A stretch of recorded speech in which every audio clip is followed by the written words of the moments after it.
राष्ट्रीय वीडियो सेवा में आपका स्वागत है सर। धन्यवाद बहुत बहुत। बिहार विधानसभा चुनाव के लिए सभी राजनीतिक दलों ने कमर कस ली है। भारतीय जनता पार्टी ने आपको अपने चुनाव प्रचार के लिए सह प्रभारी बना के भेजा है। आप एक अनुभवी संगठनकर्ता माने जाते हैं। किन किन मुद्दों पर चुनाव को लेके आगे बढ़ेंगे और किस तरह के परिणाम की उम्मीद है?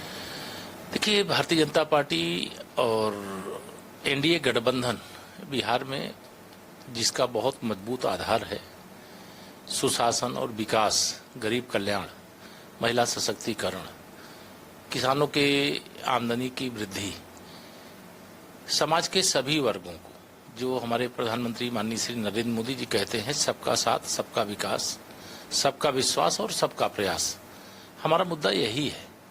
और हम इन मुद्दों पर चुनाव में बहुत बड़ी बढ़त की ओर हैं और मुझे पूरा विश्वास है कि विधानसभा चुनाव 2025 बिहार में कई चुनाव लड़ चुका है भाजपा जदयू मिलकर के गठबंधन एनडीए के रूप में। 2025 के विधानसभा चुनाव में अब तक के चुनाव में जितनी भी हमें बड़ी बड़ी विजय मिली है, उससे बहुत बड़ी विजय 2025 के विधानसभा चुनाव बिहार में मिलने वाली है।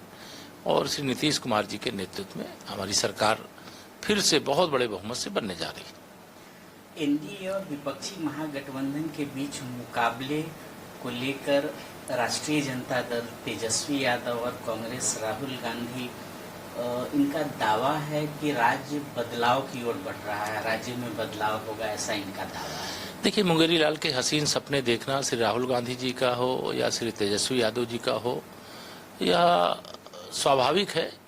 लेकिन बिहार अब जंगल राज की ओर वापस नहीं जाना चाहता है। बिहार में श्री लालू प्रसाद यादव जी की अगुवाई में जो दुर्दशा का शिकार हुआ था, उससे बाहर निकालने में श्री नीतीश कुमार जी की अगुवाई में 20 साल लगे। अब बिहार विकास की ओर कदम बढ़ा चुका है, विकसित भारत और विकसित बिहार की ओर कदम बढ़ा चुका है। अब बदहाल बिहार बनाने के कोई पक्ष में नहीं, जंगल राज की दुर्दशा में पहुंचाने का यहाँ के मतदाताओं का कोई मन में विचार भी नहीं है। इसलिए अब तो सबने मन में ठाना है कि एनडीए की सरकार नीतीश जी के नेतृत्व में माननीय प्रधानमंत्री मोदी जी के हाथों को मजबूत करने के लिए डबल इंजन सरकार फिर से बनाना। एसआईआर का मुद्दा काफी सुर्खियों में रहा। राहुल गांधी, तेजस्वी यादव से लेकर अखिलेश यादव, तमिलनाडु के मुख्यमंत्री, तेलंगाना के मुख्यमंत्री, सबने बिहार की यात्रा की, एनडीए को कटघरे में खड़ा करने का प्रयास किया। और अब जब चुनाव आयोग ने सूची जारी कर दी है, तो चुनाव में इसका कितना प्रभाव है? देखिए, एसआईआर के मुद्दे पर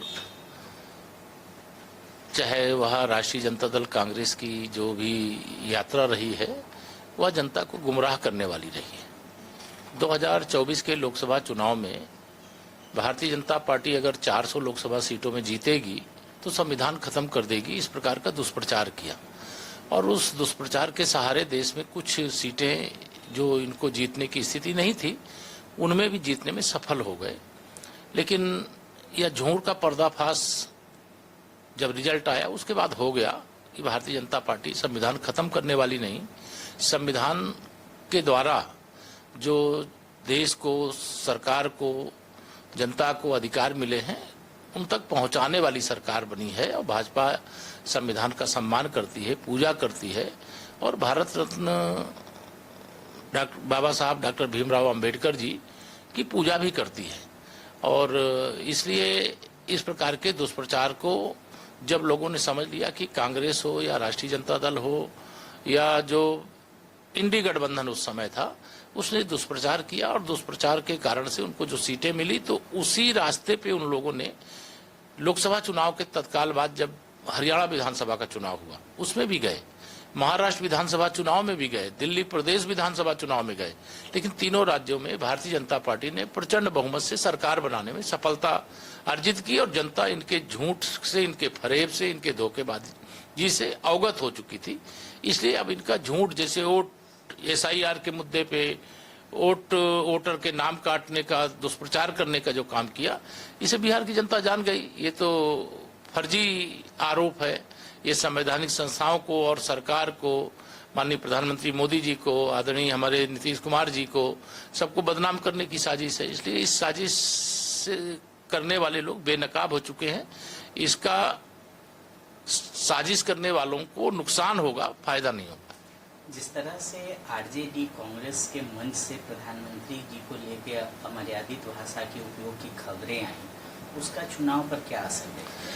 देखिए, भारतीय जनता पार्टी का या एनडीए का नेतृत्व जो रहता है वो कभी भी अपशब्दों का प्रयोग, चूंकि कांग्रेस यह मानती है कि एक गरीब माँ बाप का बेटा, एक पिछड़ी जाति के घर में पैदा होने वाला, चाय बेचने वाला श्री नरेंद्र मोदी जी भारत के प्रधानमंत्री कैसे बन गए। पहले तो 2014 में ही उनको बहुत मलाल था, फिर दोबारा 2019 में भी बन गए और तीसरी बार भी 2024 में भी बन गए।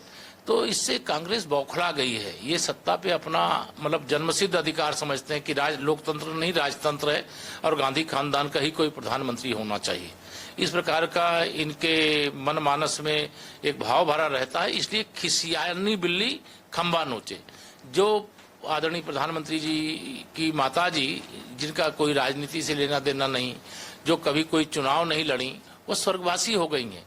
उनको गाली देने का काम, उनके प्रति अपशब्दों का प्रयोग करना यह खिसियाहट है और इसका जवाब भारतीय जनता पार्टी या एनडीए का कोई नेता उनकी गाली का जवाब गाली से नहीं देता है। उनकी गाली का जवाब जनता देती है, वह भी कमल खिला के देती है, एनडीए के प्रत्याशियों को जिता करके देती है। और कांग्रेस हो या राष्ट्रीय जनता दल हो या इंडी गठबंधन के जो भी नेता हैं, उनको सबक सिखा करके देती है। राहुल गांधी जी विदेश दौरे पर हैं और उनका एक बयान आया है कि भारत में लोकतांत्रिक व्यवस्था पर व्यापक हमला हो रहा है, ऐसा वो आरोप लगा रहे हैं। ये सत्ता वियोग में बेचैनी है। जैसे पानी के बिना मछली तड़पती है, वैसे सत्ता के बिना श्री राहुल गांधी जी तड़प रहे हैं और उनको ये मालूम नहीं है कि इस देश की जनता ने तय कर लिया है कि हमें विकसित भारत बनाना है और विकसित भारत कांग्रेस नहीं बना सकती। भारत को बर्बाद करने का काम कांग्रेस ने किया, तुष्टीकरण करने का काम कांग्रेस ने किया, आतंकवाद और नक्सलवाद और उग्रवाद को बढ़ावा देने का काम कांग्रेस ने किया, मुस्लिम तुष्टीकरण की राजनीति करने का काम कांग्रेस ने किया। और कांग्रेस के इतिहास जो उन्होंने कारनामे किए हैं, उससे भारतीय जनता पार्टी और एनडीए गठबंधन लगातार जनता को अवगत भी कराने का काम कर रहा है।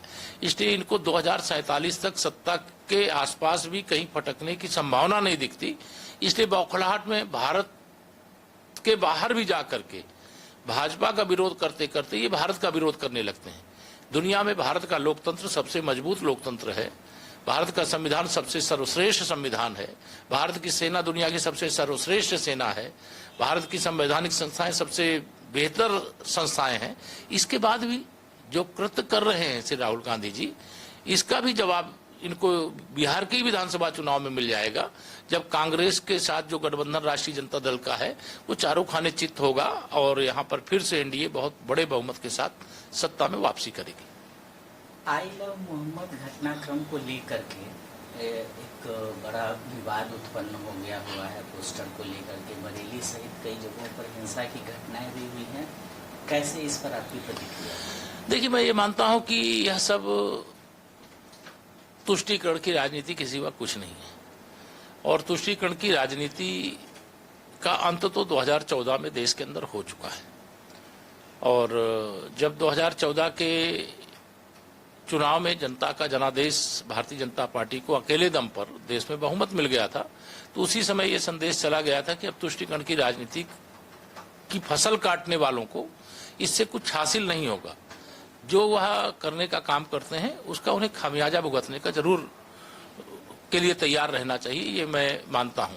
लेकिन आज जो मेरे ध्यान में जो आता है पूरी तरीके से, वो ये ध्यान में आता है कि आई लव मोहम्मद ये केवल भारतीय जनता पार्टी की और एनडीए की जहां सरकारें हैं, एक सुशासन है, विकास है, सबके हितों की रक्षा की जा रही है, एक कैसे माहौल खराब किया जाए इसका प्रयास करते हैं, लेकिन इसका कोई परिणाम नहीं निकलेगा।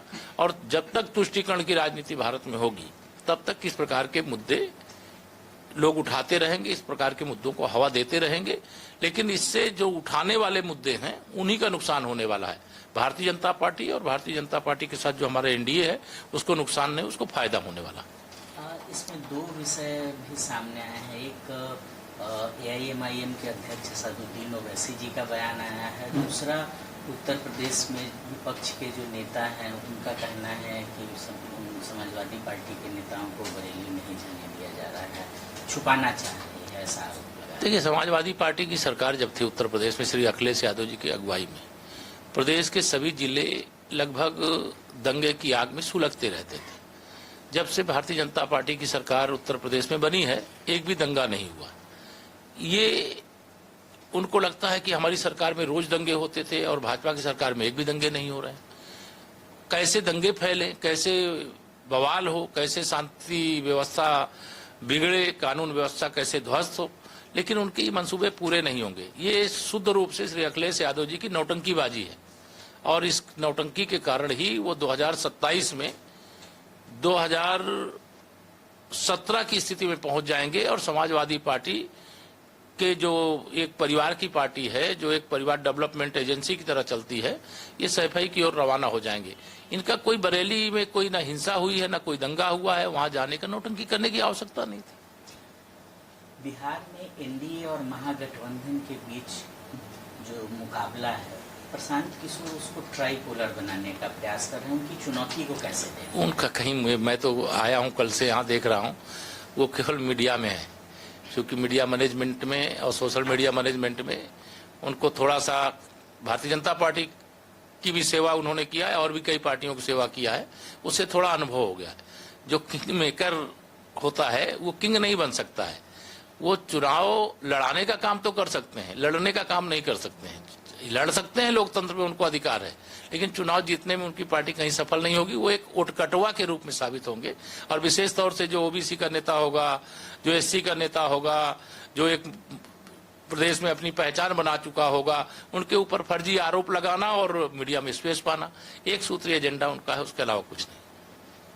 भारतीय जनता पार्टी खासकर एनडीए के लिए किस प्रकार के परिणाम की उम्मीद कर रही है? हम लोग ये मानते हैं कि अभी बिहार के अंदर जितने भी हमारे गठबंधन के रूप में चुनाव हम लड़े और जीते हैं, उसमें अब तक की सबसे बड़ी विजय भारतीय जनता पार्टी और जनता दल यू, लोक जनशक्ति पार्टी, हम जो पार्टियां हैं, एनडीए गठबंधन है, उसको सबसे ज्यादा सीटें मिलेंगी।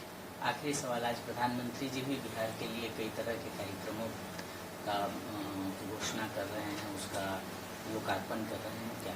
नहीं, निश्चित तौर से ये बिहार के युवाओं के लिए बधाई और बिहार की जनता के लिए सौगात है और माननीय प्रधानमंत्री जी और आदरणीय नीतीश कुमार जी दोनों लोग मिलकर के लगातार, मैं तो देख रहा हूं, इतनी सौगात, इतना गरीब कल्याण, इतना युवाओं को उज्जवल भविष्य, इतना महिला सशक्तिकरण, इतना शिक्षा को लेकर के, स्वास्थ्य को लेकर के और लगभग सभी क्षेत्रों के लिए जितना काम हुआ है उसके लिए तो अभिनंदन किया जाना चाहिए। और माननीय प्रधानमंत्री जी ने केंद्र का खजाना पूरा खोल दिया है और बिहार की सरकार ने पूरा बिहार का खजाना जनहित के लिए, विकास के लिए, गरीब कल्याण के लिए, महिला सशक्तिकरण के लिए खोला है।